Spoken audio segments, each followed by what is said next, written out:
Hi, Dan Alasso, Making History. Today I have got a piece of a recording that I made during a Zoom meeting with other people in the Minnesota State College and University system who I'm in an open education resource or OER learning circle with. And I was demonstrating some of the apps and tools that I'm using with my students, including Hypothesis and Pressbooks. And also I said a little bit about Obsidian. And then I said a little bit about my frustrations with Obsidian that led me to using paper notes, note cards, and then ultimately to the new application, Scrintal, which I'm learning about right now and I'm very excited about. So this is a piece of a video. I've blurred out some of the faces. I actually did this talk twice, once in the morning, once in the afternoon. And this is a piece of the morning talk that I gave to the people who came to that meeting. So I hope you find this a little bit interesting. It's a little bit chaotic because I bounce back and forth between things and I answer some questions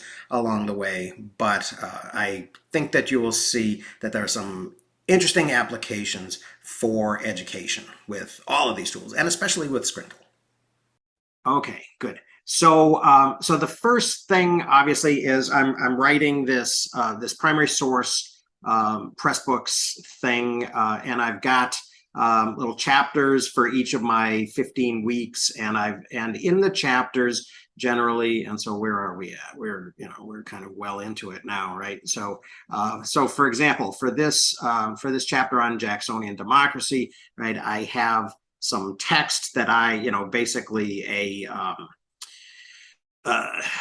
lecture, or a chapter, right, that I had, and it's got some, it's got a bunch of content in it, right, and then, and so they interact with that, and then they go on, and kind of the main thing that I am trying to do with them this semester is have them relating to actual primary sources. And so what I was able to do is I was able to find a bunch of primary sources there in the early, about 100 years ago, in the early 20th century. Some people at Harvard, a guy by the name of Alfred Bushnell Hart, Albert, Albert. I always get Alfred and Albert wrong.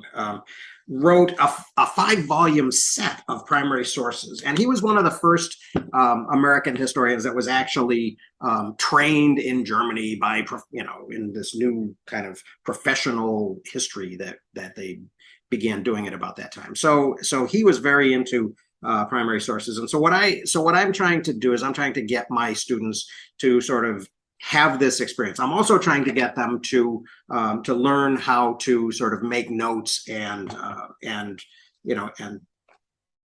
get their ideas together. So I do that primarily on index cards. So what I do is I go through these source books and a bunch of other things that I have access to, some of them online, some of them in other print volumes, and I pull together a bunch of primary sources. And then I generally, oftentimes, actually almost all the time, I have to kind of edit them a little bit for length, and also for not so much for spelling or word choice, but for grammar, because in the 19th century, people wrote these incredibly long, paragraph-long run-on sentences. So I do that, and then I put them into Pressbooks, and then the way the students interact with them is sort of by way of hypothesis. And so that's kind of the second tool along with Pressbooks that I use with my students. So Hypothesis is a social annotation tool, and so the students go through, and this is a group that I've created for this class. So they're using their actual names, but it's a private group, and so they're not in the regular instance of Hypothesis. You can create. When you annotate anything on the web, it actually, unless you choose a group, if you go public, right, then anything that you say, and basically the way you do that is by going like this and saying, okay, annotate, and then boom, away you go. It would be public, right, and anybody in the world would be able to see it if they opened this document and had Hypothesis. It would tell them if they were using this little this little extension up here that there are 18 notations, and so they would be able to find them. So that's a little bit scary for students, and I certainly wouldn't want to be, 18 or 20 years old and be putting things up on the web that were going to be there forever. So I create this private space for them, and what I do is I tell them that they have to not only annotate things, but they have to reply to other people as they're annotating. Now, these students are just sort of doing the I agree thing, and so I should probably kind of weigh in and tell them that I want them to kind of make some substantial points. But this is what each group does. So what I've done is I have this class of 60, and I've divided them up into 10 groups, and each of them read one or more documents and respond to them. First in hypothesis, and then we come into class on a Wednesday, and in small groups they basically kind of write a sort of a synopsis and a commentary on this as a group. And then on Fridays in large group, they all kind of present their findings, and I add some kind of context around them. And we try, what I'm trying to do there is I'm trying to sort of have a thematic organization of different views of the moment that we're talking about. So, this week when we're talking about Jacksonian democracy, whoops, let me stick with the, and I'll just do this and look at the contents, right? So, the stuff that I put in for them to read is, by people of the time, and it's designed to sort of give them a kind of a through line, a narrative of some different issues that are building. Now that we're getting to kind of the sectional crisis, manifest destiny. This week we're talking about the invasion of Mexico and the Mexican-American War, and how that kind of fuels this idea of manifest destiny, and then also kind of exacerbates the sectional crisis that's going to lead to the Civil War. So there are a lot of texts that look at that from different directions.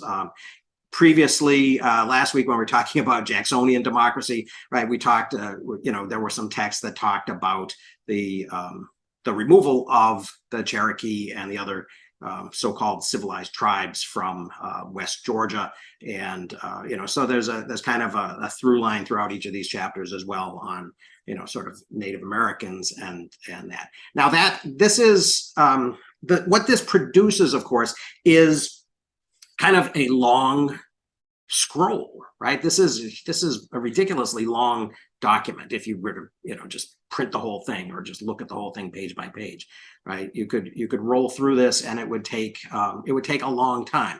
And the things are they just come one after another, right? And so that over the last several semesters, as I've been kind of working with Pressbooks, I've been thinking, well, is there another way to do this? And so is there a way that I can do things where they will be linked? And so I got very enamored for a while with this tool, Obsidian.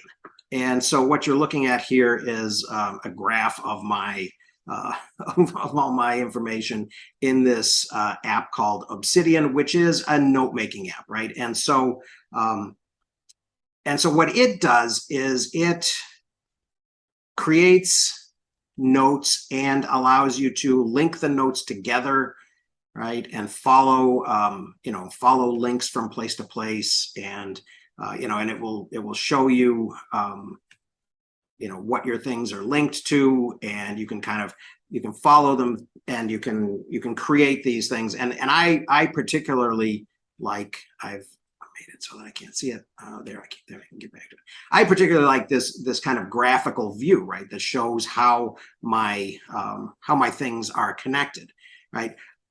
The flaws in this, and actually as I was building this, and as I was putting information in here, the flaw was that, okay, so I'm looking at this note right now, right? Or this note on the frontier. And I see that it's connected to these other things. And, so I go to them, but then I've lost the original note. Okay, if I can kind of remind myself it's right there. But then, if I go here, and then I follow another note to here, then it gets a little bit dicey, right? And as I'm trying to, I spend a good deal of my time writing. So one of my frustrations was that this is great for me to kind of put stuff in and accumulate information. And actually there's another application called Readwise that will actually, everything that I highlight in hypothesis, which I showed you, which I do in public generally, but even if I do it in a private group, right, it will sweep it in here as a note. Anything that I highlight in Kindle, right, it'll bring in as a note, and it will show me the highlights. It will allow me to go back to the document and look at it in its context. I think this is going to work. Oh, it's going to open it over on my other screen, so I'll drag it over. Oh, there it is. Okay, so that's hugely useful as a tool. So that was the note, right? So this is the chapter in Kindle, right? So that connects the input side. It's not as useful, I've found, in connecting the output side. So I don't think I need this open, do I? Yeah.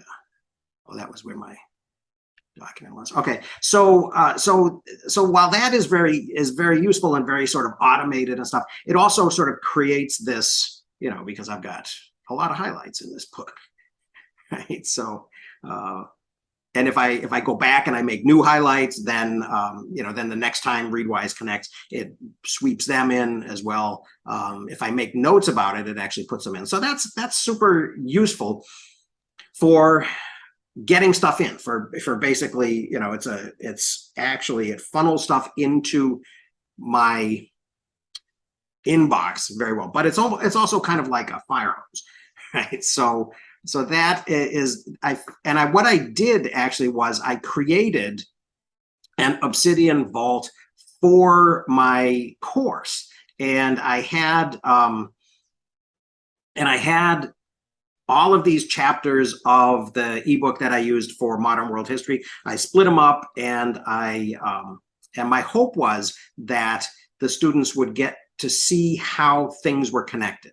Right, how how a person or an idea or a place or a theme or something was connected across different moments in history, and that is, I think that was useful to them. But again, they were really sort of consuming these things as chunks, and so I was a little bit dissatisfied with that as well. And then I discovered this new app, which and actually I went back to this for myself for output. I went back to cards because I was finding that as I was trying to write, having these things, and I can kind of scroll through them here, and I can see my notes, or I can see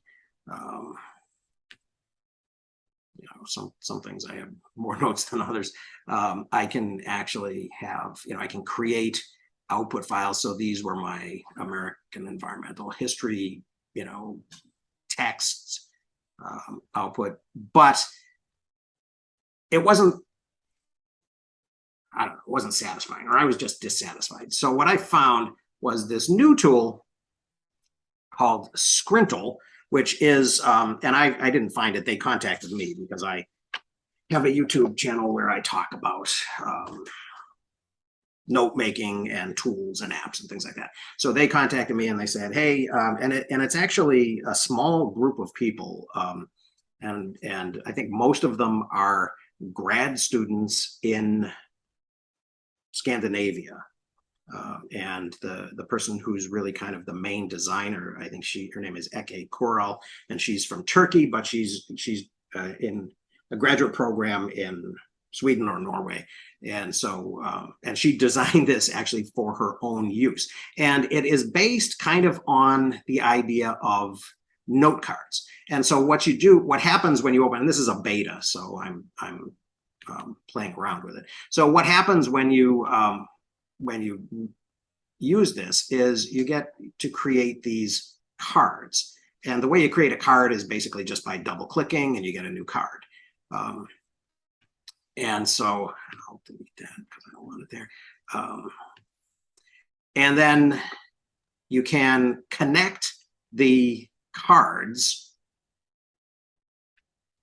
and it will create, and unlike the thing that you just saw where Obsidian just kind of puts them out there and they're just random, you can actually sort of organize the way that they're connected. So in this case, this was an article that I was reading, and so this is just a daily. This is what you get when you open it. It's just a board, and it's an infinite board in all directions, so you can just fill it with whatever you want. And this is an article that I was reading, so I said, well, okay, I'll read the article. Oh, it didn't load it. Well, usually it loads the PDF file for me, and it shows it to me, and then I can. That's kind of a bummer. I don't know why that's not happening. Well, it's not letting me close it either because of the way the screen works. Well, imagine, if you will, that normally when I do this, it opens up this this PDF file right next to the. Yeah, it's not working right now. It would open it right here, and I would be able to read the document and make my notes. And so basically that's what I did. And I made notes and I connected, I said, okay, these are people that I also, these are things that I want to connect. And some of them I already had, some of these were people I already knew about. And so I already had notes for them. This guy was new, so I haven't filled in his thing yet. And so that actually kind of creates a set of connected notes. And then the app actually tells you all of the cards that are linked and all of the backlinks. And then it also, this is interesting, it tells you what board it appears in. So in addition to doing this and just having them random, you can create boards. And this is the way you would find something if you wanted to find like, let's see, Columbus. Right. Oh, I'd say, okay, I've got Columbus. I've got a bunch of notes about Columbus. And so this one, for example, I could move it over here. I could bring it to this board and it would show me the Columbus note, right? But what this is actually, I'll show it to you in a different context. In addition to just being able to find notes, you can create boards. And so what I'm beginning to do with my primary sources is I've created this list of primary sources, and these were the and I'm just beginning to do this. Right, so these were the cards originally, and I have a numbering system for my cards so that I can find them when I put them in my big card catalog down the end of the office there. And so these are basically the texts that I put into each of those chapters. And so what I'm doing is I've created a little timeline. So here's Columbus, right? So I've created a timeline and I have put that on the timeline, and then, it connects to other things. Leif Erikson, which is the first one in this series, connects to these other things up here, which I can fill in. And then some things are going to connect to a number of different things, like slavery, right, is going to be something that there are a lot of connections to throughout the thing. So there will be these sources, and they're going to end up being on the timeline. Basically, I'm going to convert all of these and drag them over onto the appropriate place on the timeline. And then, and my idea for this is, and my hope for how this will be valuable is that this will allow the students to have a less linear less kind of scroll-like thing than they had in Pressbooks. So they will have, and that was kind of what I was hoping for with Obsidian too, but it was nicely linked, but kind of too chaotically, right? So this is a little bit more deliberate linkage. And so what I'm hoping to do here is to give the students a way to see that that a lot of these things are connected, give them a way to kind of take a less directed walk through this content. And the way that I do that is that, let me move you guys so I can see what's going on here. There's a little thing up here that says publish the board. Right, and so I can publish the board, and it will. I don't know if I've published this board. It's got some images. Oh, and in addition to images on here, I can put audio, I can put video, I can put whatever I want, whatever kind of media, and it will be part of this board. And when I export it or when I publish it, it will be published along with the board, right? And so, so this is kind of interesting to me, right? Because then I can show people a subset of all of my stuff. So this isn't all my stuff, right? But this is, now let me see if I can. Here's the chat. I'm gonna put the chat up. I'll put this in here. So now that is a live link to this board that you can look at. You can open it in a web browser, right, without having this app, although it'll offer to, to get you involved in the app. We'll say, well, if you want to make your own, you can do it, but you don't have to, right? You can just open it and view and navigate and open different windows and see how they're connected, right? And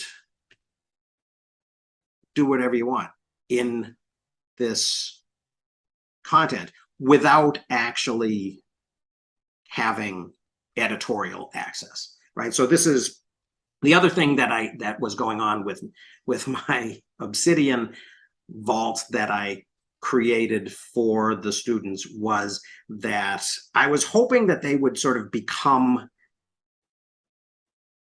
co-creators. And I have done that successfully in upper level courses. I decided that it wasn't really the best idea in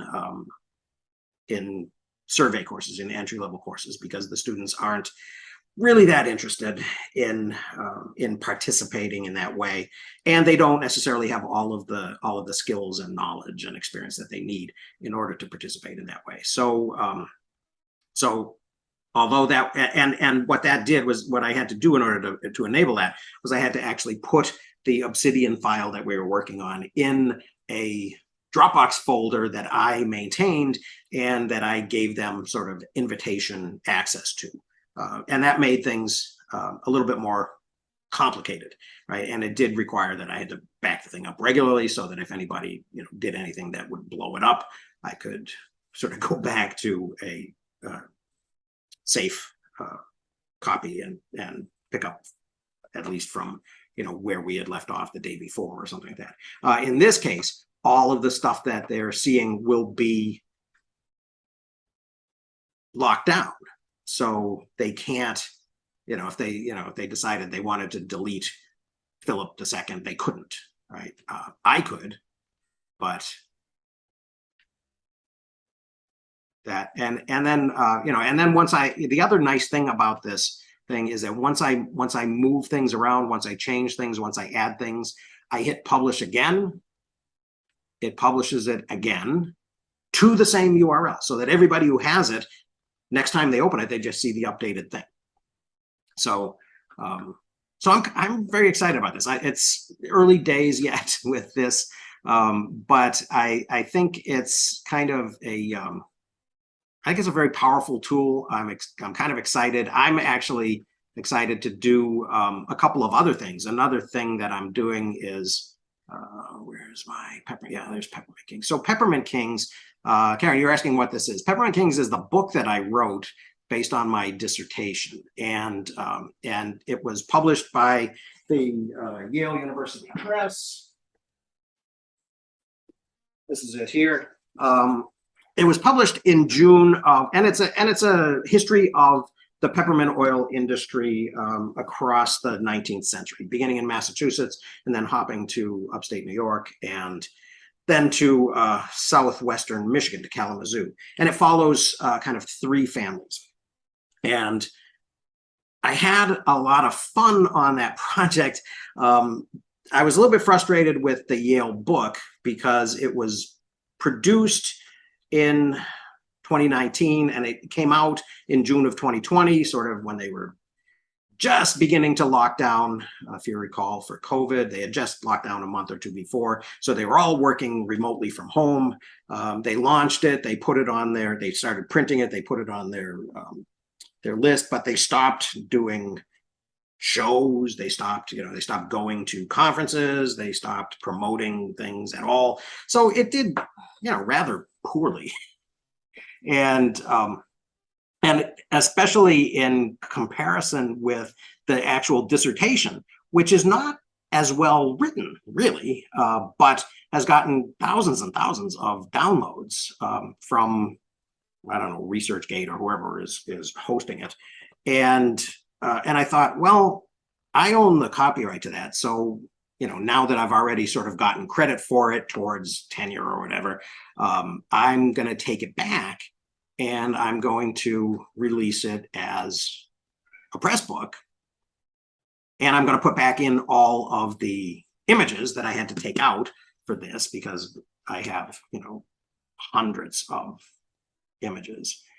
And then I thought, well, what if, in addition to that, I, put even more images in here, right? And kind of had a thing that sort of wrapped around the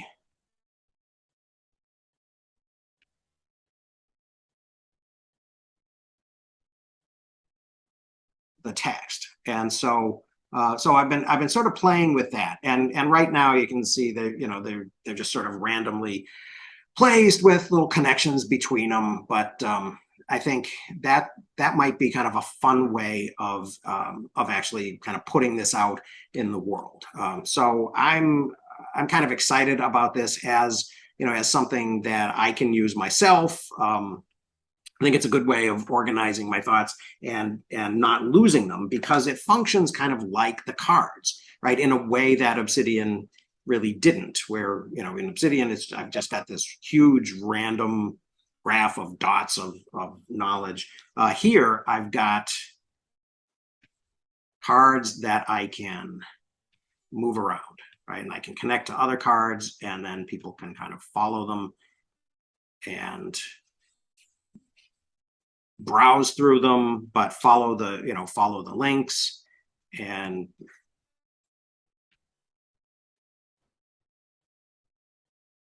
so that is kind of what I'm excited about. So I guess I'll stop sharing now and take Dan, before you stop sharing the screen, I just wanted to ask you a question. Like, you have this set up, the example you gave is a timeline. You have it set up as a timeline, which is very cool because students can just go down, move back and forth on that timeline and see all these things that are related. But I'm thinking, like for Michelle and Yalda, like in their content areas, couldn't this also be organized in a linear fashion and in place of a timeline, actually have like units or topics, and then link things to them? Because like I'm thinking about, especially in nursing, like how so much of what students learn are linked, those key concepts are linked to so many areas, but rarely do our students realize that because they're so busy just trying to learn it and remember it and pass the assessment. Right. That it really, like a lot of times, I think that's why they don't really get the connections until they're out working in the field in a real job, is because we haven't figured out a way to link these things to them for them to investigate. So say that Michelle were to create units here based on topics for nursing, and then links to those, like, so how it links to something you learned before, how it's going to link to this in the future, whatever, a whole different thought behind it than what you're doing. But perhaps, like, to me, this seems like a really great tool to create that type of access to information that has real relevance to the student, and also gives them an opportunity and maybe encourages them, which is what we want them to do, to explore beyond what we're actually giving them, to create that interest in them to explore beyond, like, how is this related? Is that would this work well that way? Yes, and additionally, what you can also do is you can, and I didn't really show this because I'm just learning about it, you can create tags, so basically hashtags, right? And you can, for example, if you're, let me not get off of this actual page and go back to my daily board. Oh, another thing that you can do is you can create daily notes, right? So if you like to journal, right, you can basically, there's a button here that says create a daily note, and you can create a little journal entry. But if you're looking for something in particular, right, like if you're looking for, what did I had? I was going to Indians, right? But if you're, whatever it is that you're looking for, if you're looking for evolution, right? And, and that is a topic that, that is in a bunch of different units, right? You could say, well, okay, here's evolution. You could grab them all. You could drag them to the board, right? And then you could look at, the notes that you've made in different places about them, right? And then you could, make another note based on that. That was a summary or whatever, right? And you can see the other things, that connected to this thing that you had tagged in this particular way, right? So you can look at the, all the different links, and you can sort of follow these things. So yeah, so that's another thing that you could do is you could tag things, or you could direct them to an actual note, which I suppose I must have made a note. Yeah, I've made a note about chaos theory. So, I could make a note about something, and then I could basically have all of the things that connected to it, because the way that you create a link is basically you go like that, and you hit the plus sign, and it creates a new card for you. So now I've got a card for tail events, right? So, and it links to this, so that when I, if I close them both, right, if I close all of these things, now I've got a link to. Is there any way to give students access to making their own notes without them actually editing the main page? Like, I'm thinking, like, if they wanted to add their own notes, like you're teaching them to use note cards. So is there a way for them to be using this board and add notes to it, but it would be individualized to them? Do they have any note-taking access? Not yet, because this is in beta, but there will be. Yeah. Okay. Yeah. So I think that what will end up happening is that, like when you follow that link and it asks you, do you want to do this yourself? Right. It'll give you an option to base your thing off of the thing that you arrived at. And yeah. And so that, yeah, I think that would be an interesting way for students. You could publish it out. I am not sure about, how long it will take for, for Minnesota State to become aware of this, and, and think about, taking a look at it and stuff. So, so the things that we do with it might end up, needing to be sort of outward facing, public facing. So that would be another, but that's the same thing that happens when we write OERs, right? The things become not only accessible to our students inside the course shell, but sort of accessible to the outside world to, to reuse or remix or, do whatever they want with. And I think that's part of the charm of this, really.